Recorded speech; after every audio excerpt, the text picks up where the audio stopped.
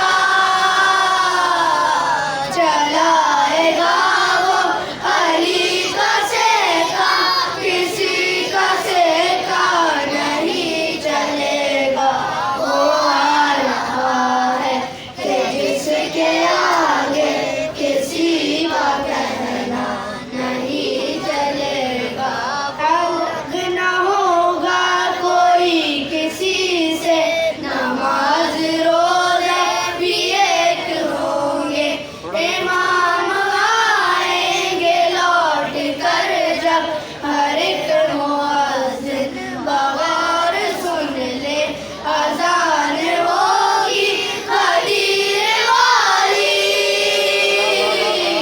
اذان ہوگی غدیر والی یہ کم زیادہ نہیں چلے گا وہ آ رہا ہے کہ جس کے آگے کسی کا کہنا نہیں چلے گا مریں گے سب مصلحت کے عادی کہاں پہ جائیں گے یہ فسادی چھپائیں گے کس طرح سے چہرے حرم سے ہوگی یہ جب منادی میری حکومت میں اس زمین پہ میری حکومت میں اس زمین پر حضور زہرا نہیں چلے گا وہ آ رہا ہے کہ جس کے آگے کسی کا کہنا نہیں چلے گا خدا واحد کا فیصلہ ہے کہ نور کامل ضرور ہوگا ہزار فتنے اٹھائے دنیا ولی کا لازم ظہور ہوگا بغیر امام زمانہ اکبر بغیر امام زمانہ اکبر کبھی زمانہ نہیں چلے گا وہ آ رہا ہے کہ جس کے آگے کسی کا کہنا نہیں چلے گا محمد وآل محمد صلی اللہ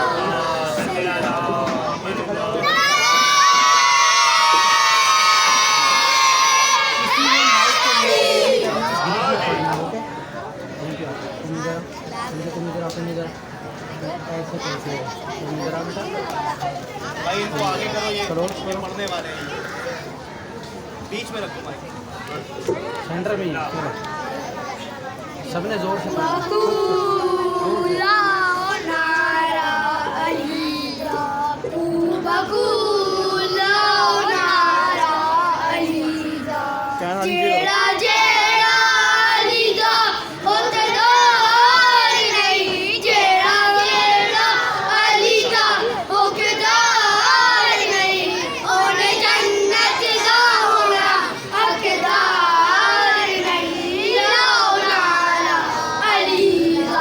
Cuba,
ہے کم سے کم جان سے گزرنا، کیوں جا کے بدلے میں ان کا ملنا، کیوں زندگی پھر طویل کرنا، ہتھیلی پہ سر اٹھائے رکھنا،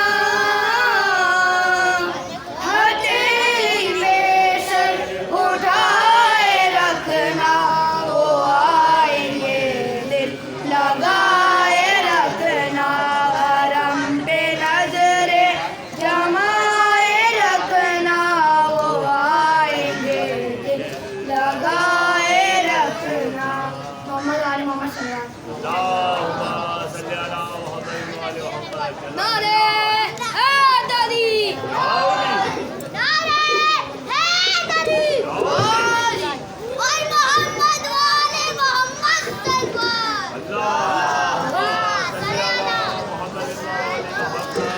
محمد وآل محمد صلوات۔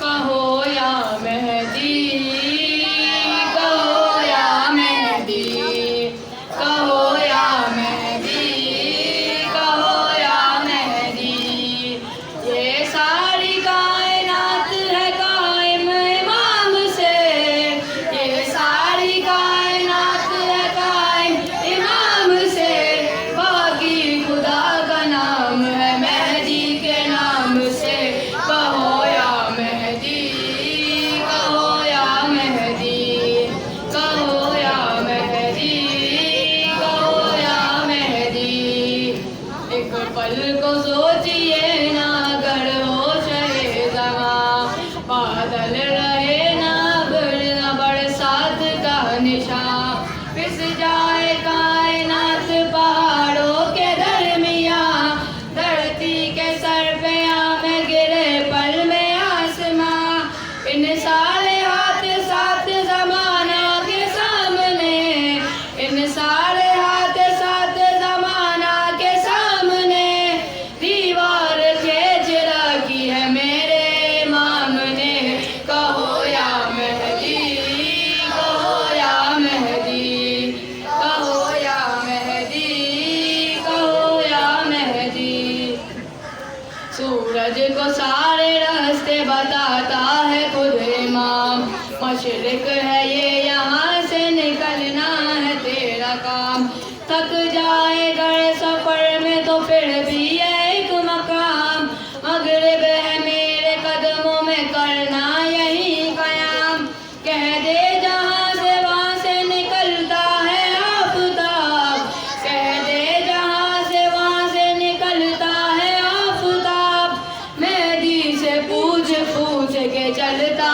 ہے آفتاب، کہو یا مہدی، کہو یا مہدی، کہو یا مہدی، کہو یا مہدی، وہ ہے تو کائنات ہے، وہ ہے تو زندگی، وہ ہے تو یہ نماز ہے، وہ ہے تو بندگی، وہ ہے تو آ رہی ہے صدا یا حسین کی، وہ ہے تو ہو رہا ہے جہاں میں علی علی، اب جو خلاف ذکر علی لب ہلائے گا، اب جو خلاف ذکر علی لب ہلائے گا، دنیا سے بے حساب جہنم میں جائے گا، کہو یا مہدی، کہو یا مہدی، کہو یا مہدی، کہو یا مہدی، محمد وآل محمد صلوات۔ اللهم صل على محمد وآل محمد۔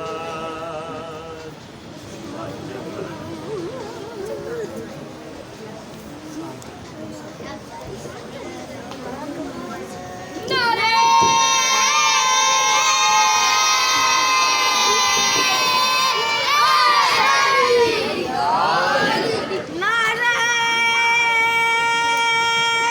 حیدری، اور محمد والے محمد صلوات۔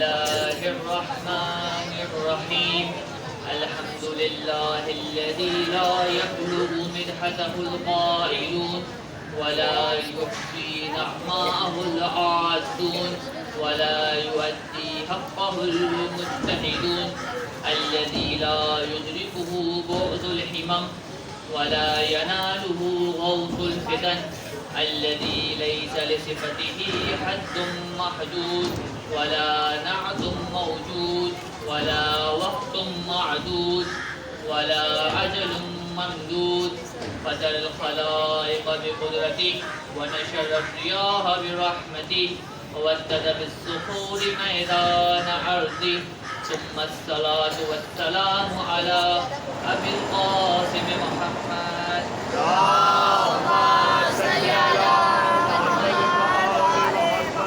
والسولة الحيدرية والعصمة الفاطمية والحلم الحسنية والشجاعة الحسينية والعبادة السجادية والمعاصر الباقرية والآثار الجعفرية والعلوم الكاظمية والحجج الرغبية والجودة التقوية والنقاوة النقوية والهيبة العسكرية والغيبة الإلهية القائم بأمر الله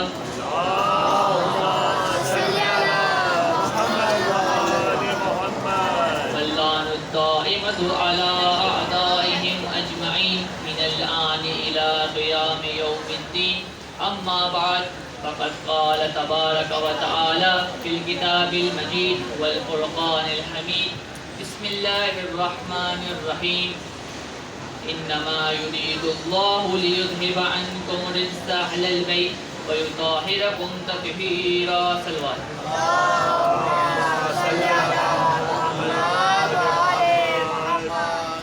سب سے پہلے تو میری جانب سے آپ تمام طلاب کرام اور آپ تمام اساتذہ کو اور اس کے بعد ہم سب کی جانب سے وقت کے امام امام زمانہ عجل اللہ تعالیٰ فرجہ شریف کے حضور ان کے والد محترم امام حسن عسکری علیہ السلام کی ولادت کی مبارکباد پیش کرتے ہیں۔ محترم طالب علموں، محترم اسٹوڈنٹس، آج کا دن یعنی 10 ربیع الثانی 232 ہجری کا دن وہ بابرکت دن تھا کہ جس دن کے سورج نے اپنے طلوع ہونے کا آغاز اپنے امام حسن عسکری علیہ السلام کی زیارت سے کیا۔ امام حسن عسکری علیہ السلام امام علی النقی علیہ السلام کے فرزند تھے اور آج کا یہ وہ دن تھا کہ جس دن امام علی النقی علیہ السلام کے گھر میں گلدستہ امامت کے 11ویں پھول امام حسن عسکری علیہ السلام کی ولادت بامبارک ہوئی۔ آپ کے والد کا نام جیسے کہ آپ سب کے لیے واضح ہے کہ امام علی النقی علیہ السلام تھا اور آپ کی والدہ کے مختلف نام تاریخ کے اندر آئے ہیں۔ اس میں سے مشہور ترین نام جو ہے وہ حدیثہ ہے، اس کے علاوہ سوسان، اسفان اور دوسرے نام جو ہیں وہ ذکر کیے گئے ہیں۔ پھر ہم چلتے ہیں امام کی کنیت اور امام کے القاب کی طرف۔ امام کی کنیت ابو محمد ہے۔ آپ سب کے لیے واضح ہوگا کہ کنیت کس کو کہا جاتا ہے۔ کنیت عربی زبان میں جس شخص کا جو سب سے بڑا بیٹا ہو اس بیٹے کے نام سے اس باپ کو جب پکارا جاتا ہے تو اس کو کہا جاتا ہے کنیت۔ تو امام علی النقی علیہ السلام کی امام حسن عسکری علیہ السلام کی جو کنیت تھی وہ ابو محمد تھی، کیونکہ امام زمانہ علیہ السلام کا نام بھی محمد تھا۔ اس کے بعد چلتے ہیں امام کے القاب کی طرف۔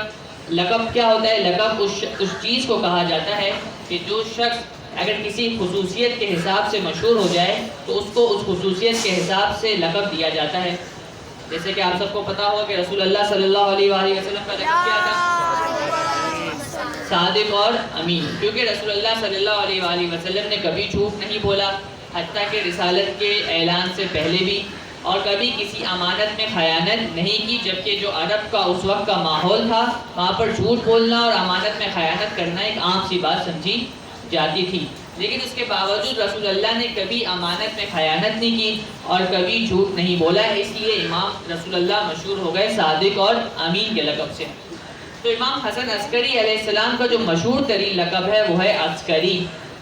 عسکر عربی زبان میں فوجی چھاؤنی کو کہتے ہیں، یعنی جہاں پر آرمی اور فوجی رہا کرتے ہیں۔ تو امام کا لقب یہ کیوں پڑا؟ کیونکہ امام جس شہر میں تھے، امام حسن عسکری علیہ السلام کا مزار مبارک کس شہر میں؟ سامرا میں۔ سامرا پہلے سرمنڈرا کے نام سے مشہور تھا، یعنی جو اس کو دیکھے وہ خوش ہوا، پھر آہستہ آہستہ استعمال کی وجہ سے یہ سامرا ہو گیا۔ تو معتمد عباسی جو خلیفہ عباسی میں سے خلیفہ تھا، اس نے اس شہر کو بسایا تھا اور اس میں ایک محلے کا نام عسکر رکھا گیا تھا، اور اس کی وجہ یہ تھی کہ وہاں پر اس بادشاہ اور خلیفہ معتمد نے اپنی فوجوں کو جمع کر رکھا تھا۔ اور معتمد نے امام علی النقی علیہ السلام کو جب مدینہ سے بلا کر سامرا کے اندر قید کر رکھا اور نظر بند کر دیا تو اسی محلے میں رکھا گیا۔ اس کی وجہ سے یہ محلہ عسکر کے نام سے مشہور ہوا، اور امام علی النقی اور امام حسن عسکری عسکرین کے نام سے مشہور ہو گئے۔ لیکن ایک اور وجہ بھی ذکر کی گئی ہے کہ امام حسن عسکری اور امام علی النقی کا لقب عسکری کیوں پڑا۔ وہ وجہ یہ ہے کہ ایک دفعہ خلیفہ متوکل نے امام علیہ السلام کے اوپر اپنا روب اور دبدبہ ڈالنے کے لیے امام کو اپنی محل کی چھت پر لے گیا، اور کیونکہ وہ علاقہ فوجی علاقہ تھا تو سامنے بے حد نگاہ جو ہے وہ فوج موجود تھی، اور 90,000 کا لشکر جو ہے وہ موجود تھا۔ جیسے کہ آپ سب دیکھتے ہیں جب 23 مارچ اور 14 اگست کی جب پریڈ ہوتی ہے تو اس میں کتنی ساری آرمیز ایک ساتھ چل رہی ہوتی ہیں، تو ایک خوف اور ایک دبدبہ دشمن کے اوپر آ جاتا ہے۔ تو وہ یہ چاہ رہا تھا کہ امام حسن عسکری کے اوپر بھی یا امام علی النقی علیہ السلام، دونوں اماموں کا ذکر موجود ہے بعض کتب میں، تو امام کے اوپر جو ہے وہ روب اور دبدبہ ڈال دے، لیکن اس کو نہیں پتا تھا کہ یہ اس گھرانے کی شخصیت ہے کہ جس کے اختیار میں خدا نے تمام زمین اور آسمان کے لشکروں کو مسخر کر دیا ہے۔ جب وہ امام کو اوپر لے گیا چھت پر اور تکبرانہ انداز میں امام کو اپنے لشکر کا معائنہ کرایا تو امام مسکرائے، اور امام نے کہا کہ اب تم نے اپنے لشکر کا معائنہ کرا دیا، اب میرے لشکر کا معائنہ کرو۔ پھر امام نے اس کو اپنی 2 انگلیوں کی جانب سے دیکھنے کا کہا، تو جب اس نے امام کی 2 انگلیوں کی جانب سے دیکھا تو کیا دیکھتا ہے کہ تا حد نگاہ فرشتے کھڑے ہوئے ہیں، اور جن کی لمبائی زمین سے لے کر آسمان تک ہے، یعنی ان کے قد زمین سے لے کر آسمان تک ہے، اور ان کے ہاتھوں میں مختلف قسم کے ہتھیار ہیں کہ جن کی لمبائی بھی زمین سے لے کر آسمان تک ہے۔ جب اس نے اس منظر کو دیکھا، اس ہیبتناک منظر کو دیکھا تو اسی وقت بے ہوش ہو گیا۔ تو اس کی وجہ سے کیونکہ امام نے اس کو اپنی فوج کا معائنہ کرایا تھا، اور عربی میں فوج کو عسکر کہا جاتا ہے، فوجی چھاؤنی کو، اس لیے امام عسکری کے لقب سے مشہور ہوئے۔ تو امام کے لقب عسکری ہونے کی یہ 2 وجوہات ذکر کی گئی ہیں۔ ایک صلوات پڑھے محمد و آل محمد۔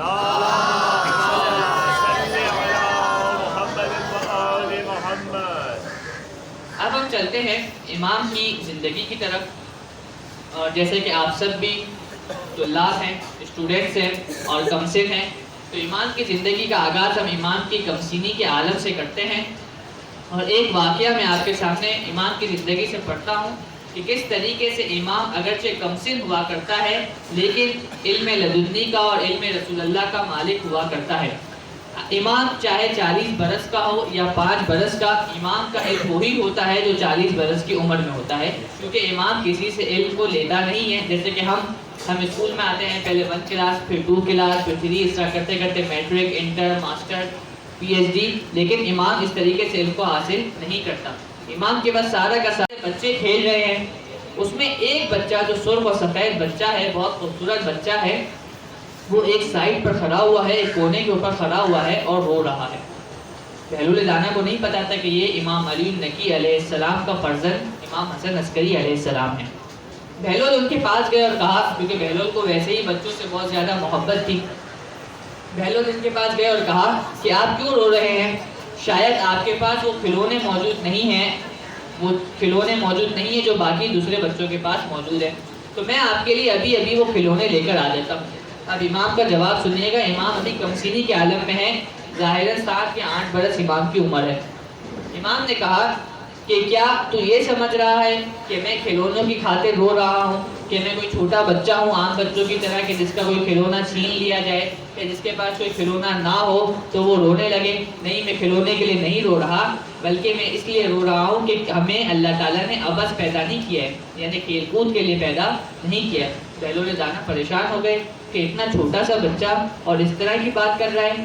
تو بہلول دانا نے کہا کہ آپ کو کیسے پتہ چلا کہ اللہ تعالیٰ نے ہمیں خلق کیا ہے علم اور عبادت کے لیے، یعنی ہم علم حاصل کریں اور عبادت کریں؟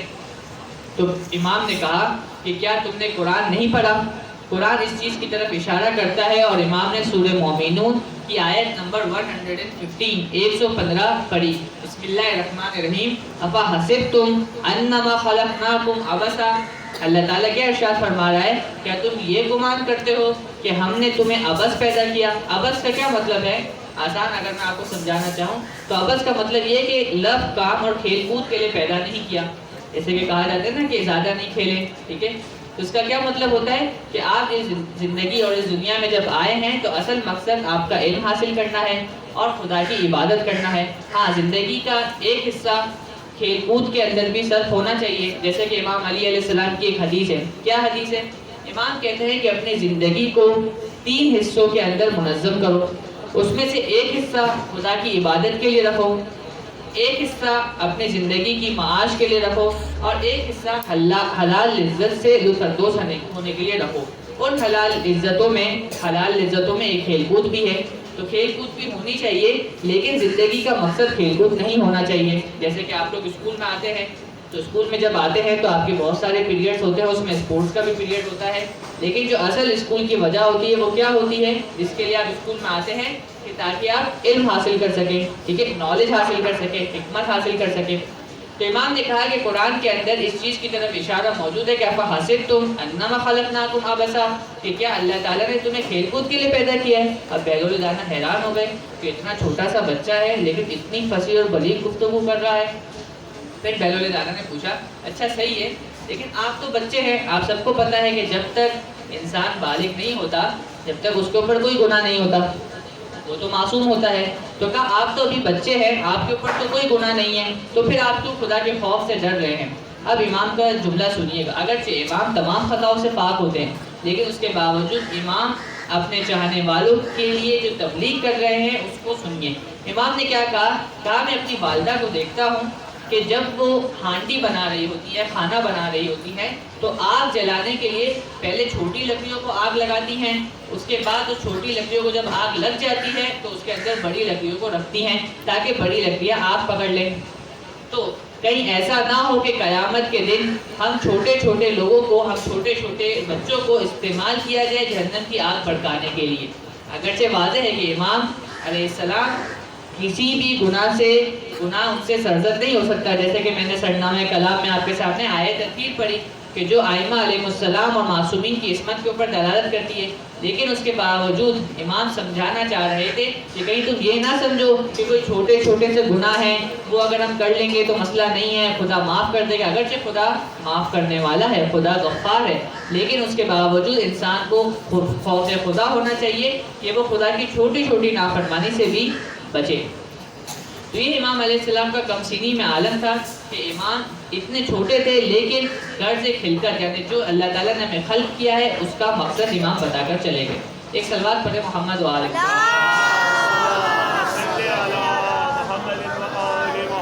ایک اور واقعہ امام کے کم سینی کا ہی ہے کہ امام حسن عسکری علیہ السلام کھیل رہے تھے کہ کنویں کے اندر گر گئے. جیسے ہی کنویں میں گرے تو گھر کی جو خواتین تھیں وہ اسی کو بکا کرنے لگی, اور امام علی النقی علیہ السلام اپنی نماز میں مشغول تھے. امام علی النقی علیہ السلام اس چیز کو بکا کی طرف بالکل متوجہ نہیں ہوئے. جیسے کہ امام علی علیہ السلام کا آپ نے سنا ہوگا کہ امام علی علیہ السلام کو جب جنگ صفین میں پیر کے اوپر تیر لگا تو لوگوں نے کہا کہ جب علی نماز پڑھ رہے ہو, امام علی علیہ السلام نماز پڑھ رہے ہو, اس وقت ان کے پیر سے تیر نکالنا, کیونکہ اس وقت ان کو اس کا درد بالکل بھی محسوس نہیں ہوگا. کیوں محسوس نہیں ہوگا؟ کیونکہ وہ اس وقت خدا کی عبادت میں اتنے مشغول ہوں گے. تو ہمیں بھی چاہیے کہ ہم اس طریقے سے عبادت کریں. اگرچہ ہم اس طریقے سے عبادت نہیں کر سکتے, لیکن کوشش کریں کہ جتنا ہو سکے نماز پڑھتے ہوئے یا قرآن پڑھتے ہوئے ان کے معانی کی طرف اور خدا کی طرف متوجہ ہوں. اور متوجہ ہونے کی میں آپ کو ایک مثال دے دیتا ہوں.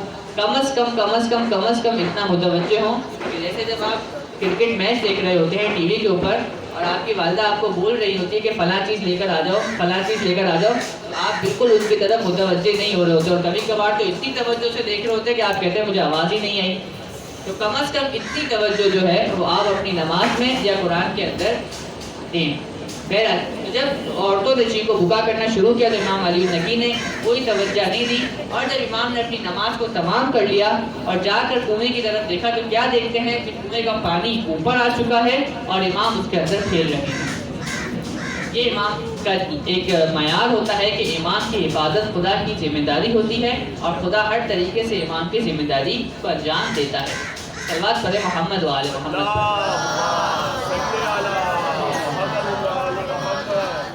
بس 2 اور روایات اور واقعات آپ کے سامنے ذکر کرتا ہوں اور آپ کی رحمت تمام. ایک عورت تھی جس کا تعلق امام علی علیہ السلام کے زمانے سے تھا، جیسے کہ جابر بن عبداللہ انصاری. انہوں نے کتنے اماموں کا زمانہ دیکھا؟ 5 اماموں کا. امام محمد باقر علیہ السلام تک زندہ رہے اور رسول اللہ نے کیا کہا تھا کہ میرے 5ویں بیٹے کو میرا سلام کہنا. اسی طریقے سے ایک عورت تھی ام غانم، کہ جو بھی جس نے رسول اللہ کا زمانہ بھی دیکھا، امام علی کا زمانہ بھی دیکھا اور ان کے بعد بھی بعض ائمہ کے زمانے دیکھے. وہ عورت کیا کرتی تھی؟ اس نے امام کو پہچاننے کے لیے، کیونکہ امام کو پہچاننے کے بہت سارے طریقے ہیں، اس میں سے کچھ طریقے علمی طریقے ہیں کہ آپ جو ہے وہ رسول اللہ کی حدیث جیسے من کنتو مولا فہذا علی مولا، کہ جس کا میں مولا ہوں اس کا یہ علی مولا ہے. تو اس سے ہمیں پتہ چل جاتا ہے کہ رسول اللہ کے بعد خلیفہ کون ہے؟ امام علی علیہ السلام. بعض دفعہ پہچانا جاتا ہے امام کو معجزات کے ذریعے، جیسے کہ رسول اللہ کو پہچانا گیا. رسول اللہ کا معجزہ کیا تھا؟ قرآن مجید، چاند کے 2 ٹکڑے کرنا. تو اسی طریقے سے وہ جو عورت تھی ام غانم، اس نے ایک طریقہ اپنایا ہوا تھا. وہ کیا کرتی تھی کہ جب بھی کوئی امام کی شہادت ہوتی تھی اور دوسرا امام آتا تھا تو وہ ایک پتھر لے کر آتی تھی. اس کے پاس پتھر کا ایک ٹکڑا ہوا کرتا تھا اور وہ امام کے پاس لاتی تھی اور کہتی تھی کہ اگر آپ سچے امام ہیں اور خدا کی طرف سے منسوب کیے ہوئے ہیں تو آپ اس پتھر کے اوپر مہر لگا دیں. اب آپ کو پتہ ہے مہر کس چیز کے اوپر لگتی ہے؟ جو چیز نرم اور نازک ہو اس کے اوپر مہر لگتی ہے، یعنی اسٹیمپ. ٹھیک ہے، پتھر تو سخت ہوتا ہے تو پتھر کے اوپر کیسے اسٹیمپ لگے گی؟ پتھر کے اوپر تو اسٹیمپ نہیں لگ سکتی. تو اگر کوئی امام ہوگا تو وہ اپنے معجزے سے اس پتھر کے اوپر اس پتھر کو نرم کر دے گا اور اسٹیمپ لگا دے گا، جس طریقے سے حضرت داؤد کا معجزہ تھا کہ وہ لوہے کو نرم کر دیا کرتے تھے، لوہے کو پگھال دیتے تھے، پگھال نہیں بلکہ نرم کر دیا کرتے تھے. اسی طریقے سے وہ امام کے پاس لاتی تھی اور کہتی تھی کہ آپ اس کے اوپر مہر لگا دیں. تو ایک کے بعد ایک امام اس کے اوپر مہر لگاتے جاتے تھے. اور جب ام غانم کا انتقال ہو گیا تو یہ پتھر اس کی اولاد کی طرف اس نے دے دیا اور کہا کہ جب بھی تمہیں امام کو پہچاننا ہو یہ لے جاؤ امام کے پاس اور کہو کہ اس پہ مہر لگا دے. یہ زمانہ گزرتا گیا یہاں تک کہ مجمع ابن سالد جو ام غانم کا پوتا یا پڑپوتا تھا، وہ اس کو جب پتہ چلا کہ امام علی النقی علیہ السلام کی شہادت ہو گئی ہے تو وہ امام حسن عسکری علیہ السلام کے پاس آیا اور کہا کہ اگر آپ امام ہیں تو اس پتھر کے اوپر مہر لگا دیں. تو امام علیہ السلام نے اس پتھر کے اوپر مہر لگا دی اور یہ ثابت کر دیا کہ امام خدا کی طرف سے منسوب ہے اور خدا نے امام کو برحق امام بنایا ہے. اس وقت ایک راوی جو موجود تھا اس کے دل میں یہ سوال آیا کہ یہ شخص کون ہے؟ اسی وقت امام نے اس کی طرف متوجہ ہو کر کہا کہ اے راوی، اے شخص، یہ مجمع ابن سلد. اور پھر پورا امام نے جو ہے اس کا شجرہ بتاتے ہوئے کہا کہ یہ ام غانم کی اولاد سے ہے کہ جو امام کو پہچاننے کے لیے پتھر کو لاتی تھی اور اس کے اوپر مہر لگواتی تھی. اور اس عورت کا نام مشہور ہو گیا تھا صاحب الحساب. حساب کہا جاتا ہے عربی زبان میں پتھر کے ٹکڑے کو، صاحبۃ الحساب یعنی پتھر والی. تو یہ اس ام غانم کا لقب مشہور تھا. یہ امام علیہ السلام کا ایک اور معجزہ تھا کہ جس سے امام نے اپنی امامت برحق کو ثابت کیا. ایک اور واقعہ کہ جو بلکہ 2 واقعے میں مختصراً آپ کے سامنے پیش کر دوں کہ جس واقعے کی وجہ سے امام کا تمام عالم اسلام کے اوپر ایک کرم ہوا اور امام نے تمام عالم اسلام کو بچا لیا. صرف عالم تشیع کو نہیں بلکہ تمام عالم اسلام کو امام نے اس واقعے کے ذریعے بچا لیا. وہ کیا واقعہ تھا کہ امام حسن عسکری علیہ السلام کے زمانے میں ایک فلسفی تھا جس کا نام اسحاق کندی یا اسحاق ابن کندی کے نام سے مشہور تھا. اور وہ فلسفی ایک کتاب لکھ رہا تھا. اس کتاب میں وہ کیا لکھ رہا تھا؟ اس کتاب میں وہ یہ لکھ رہا تھا کہ قرآن کی بعض آیتوں سے ٹکراتی ہیں، یعنی خدا کہیں کچھ اور کہتا ہے اور کہیں کچھ اور کہتا ہے. اور یہ چیز ایک خدا سے اور ایک عالم یعنی خدا بند مطاع جو قادر مطلق ہے اور تمام علوم کو جاننے والا ہے، اس سے یہ بات سزاوار نہیں ہے. کیوں؟ کیونکہ جب انسان ترقی کرتا ہے، جیسے کہ آپ 1 یا 2 کلاس میں ہیں، کل کو 5 6 کلاس میں جائیں گے، پھر میٹرک میں جائیں گے، پھر انٹر، پھر ماسٹرز، تو آپ کا علم بڑھتا رہے گا. جو علم آپ کا 5 کلاس میں ہے وہ علم آپ کا ماسٹرز میں نہیں ہوگا، آپ کا علم بڑھ جائے گا. اور جس طریقے سے آپ دیکھتے بھی ہیں کہ سائنس بھی جب ترقی کرتی جاتی ہے تو پہلے سائنس کا کچھ اور نظریہ ہوتا ہے، 20-25 سال بعد بدل جاتا ہے. کیوں؟ کیونکہ انسان کا علم ہمیشہ ترقی کے مراحل کے اندر بڑھتا رہتا ہے. اس لیے انسان جو بات 30 سال پہلے کہہ رہا ہوتا ہے 30 سال بعد کوئی اور بات کہہ رہا ہوتا ہے. آپ لوگوں نے خود بھی دیکھا ہوگا کہ جب آپ چھوٹے تھے تو آپ کسی اور طریقے سے سوچتے تھے، جب آپ 9-10 کلاس میں آ چکے ہیں تو آپ کسی اور طریقے سے سوچتے ہیں. لیکن قرآن کے اندر اس طرح کی چیز موجود نہیں، اور یہ اس بات پہ دلالت ہے کہ قرآن کریم انسان کی طرف سے نہیں بلکہ خداوند متعال کی طرف سے ہے. لیکن وہ فلسفی کیا کر رہا تھا کہ وہ بعض آیات کو ملا رہا تھا اور کہہ رہا تھا کہ خدا قرآن میں یہاں کچھ اور کہہ رہا ہے اور یہاں کچھ اور کہہ رہا ہے. مثال کے طور پہ کہیں کہہ رہا ہے کہ شفاعت نہیں ہو سکتی اور کہیں کہہ رہا ہے کہ نہیں شفاعت ہو سکتی ہے. تو اب یہ آیت دوسری آیت سے ٹکرا گئی ہے. یا مثال کے طور پہ کہیں کہہ رہا ہے خدا ایاک نعبد و ایاک نستعین کہ صرف میری عبادت کرو اور میری سے ہی مدد مانگو، اور کہیں کہہ رہا ہے کہ استعینوا بالصلاۃ کہ نماز سے مدد مانگو. تو یہ بعض آیتیں بعض ٹکرا رہی ہیں. تو وہ یہ کتاب لکھ رہا تھا، جس کتاب کو اگر وہ لکھ دیتا تو قرآن معجزہ نہیں رہتا، اور قرآن معجزہ نہیں رہتا تو نعوذ باللہ رسول کی رسالت نہیں رہتی اور مسلمان اپنے دین سے پھر جاتے. جب امام حسن عسکری علیہ السلام کو یہ خبر ملی تو امام کا ایک شاگرد تھا، ایک اسٹوڈنٹ تھا کہ جو اسحاق کندی کے پاس بھی پڑھتا تھا. امام نے کہا کیا تم اپنے استاد کو جا کر اس طرف متوجہ نہیں کرا سکتے کہ یہ آپ غلط کام کر رہے ہو؟ تو شاگرد نے کہا کہ ہم تو شاگرد ہیں، وہ استاد ہیں، ہم کیسے ان کا مقابلہ کر سکتے، ان کے پاس تو ہم سے زیادہ علم ہے، وہ کوئی بھی ہمیں جواب دے کر چپ کروا دیں گے. تو کہا اچھا میں تمہیں ایک سوال دیتا ہوں، وہ سوال جا کر اپنے استاد سے کرنا. کہا کیا سوال؟ کہا اپنے استاد سے کہنا کہ کیا یہ ممکن ہے کہ جس نے قرآن کریم کو لکھا ہے یا جس نے قرآن کریم کو نازل کیا ہے اس کی مراد کچھ اور ہو اور جو آپ سمجھ رہے ہو آپ کی مراد کچھ اور ہو.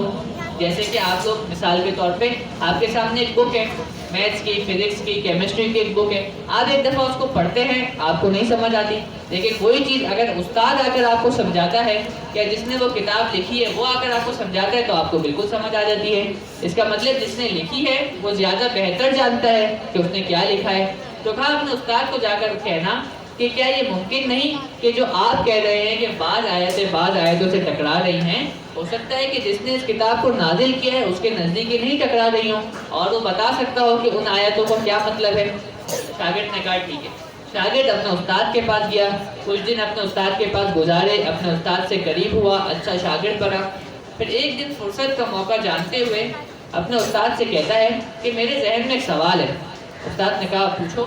کہا کیا یہ ممکن نہیں کہ جو آپ کتاب لکھ رہے ہیں کہ بعض آیتوں سے ٹکرا رہی ہیں، تو کیا یہ ممکن نہیں کہ خداوند متعال کی بعض آیتوں سے کچھ اور مراد ہو اور وہ جو بعض آیتیں اس سے ٹکرا رہی ہیں اس سے کچھ اور مراد ہو، تو آپس میں ٹکراؤ نہیں رہے گا.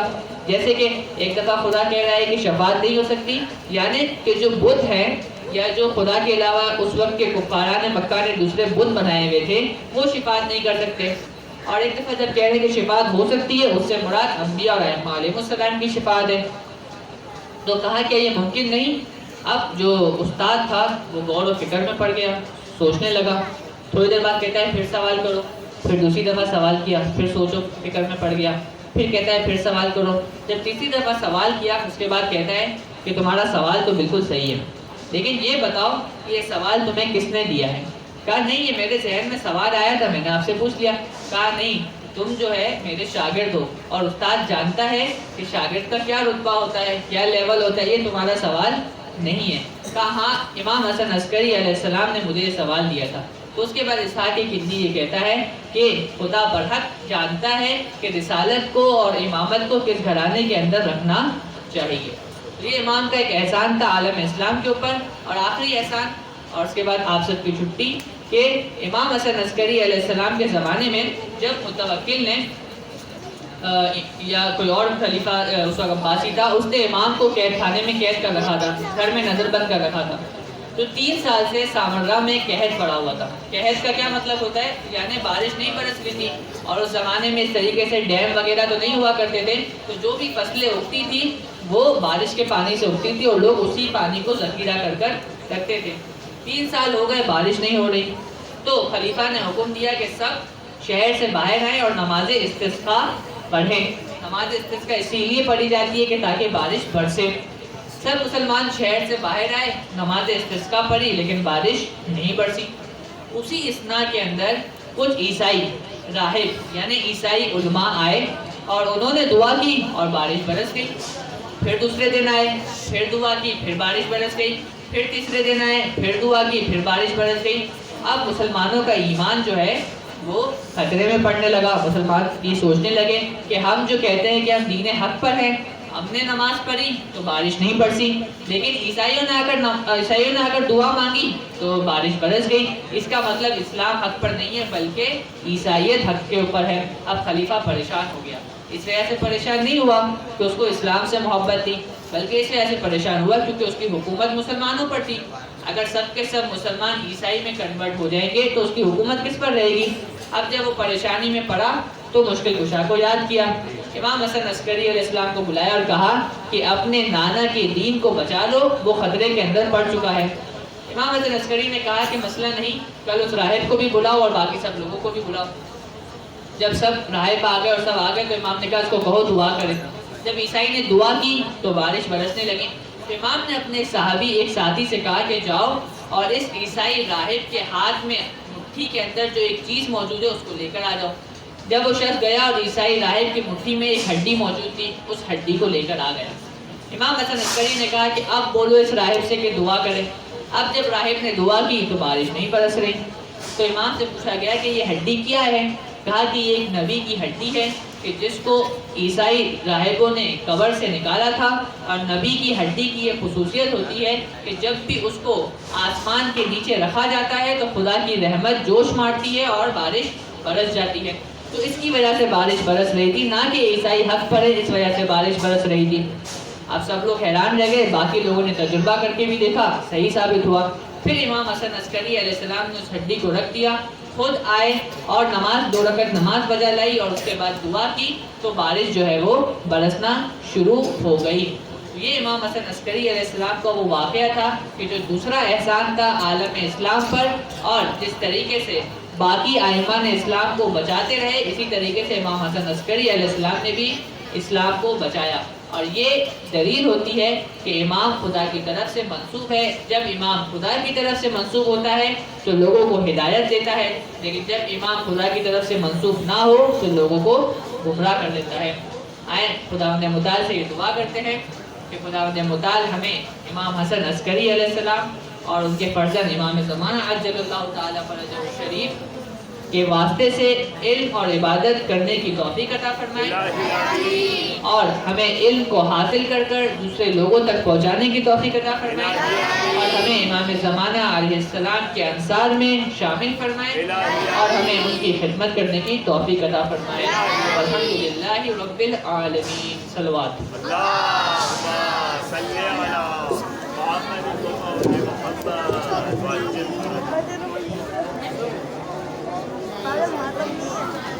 آئے بیٹا متوجہ زیارت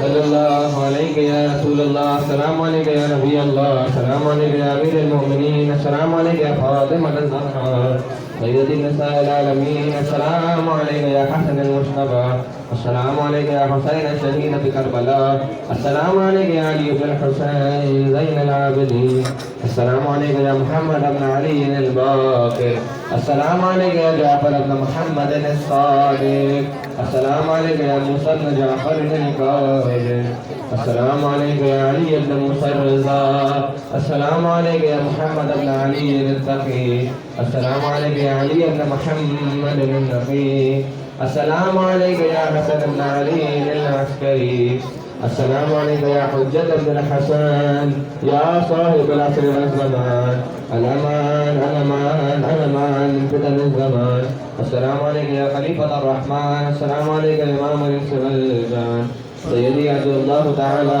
خرجت، اللہ تعالی مخرجت، ورحمۃ اللہ وبرکاتہ۔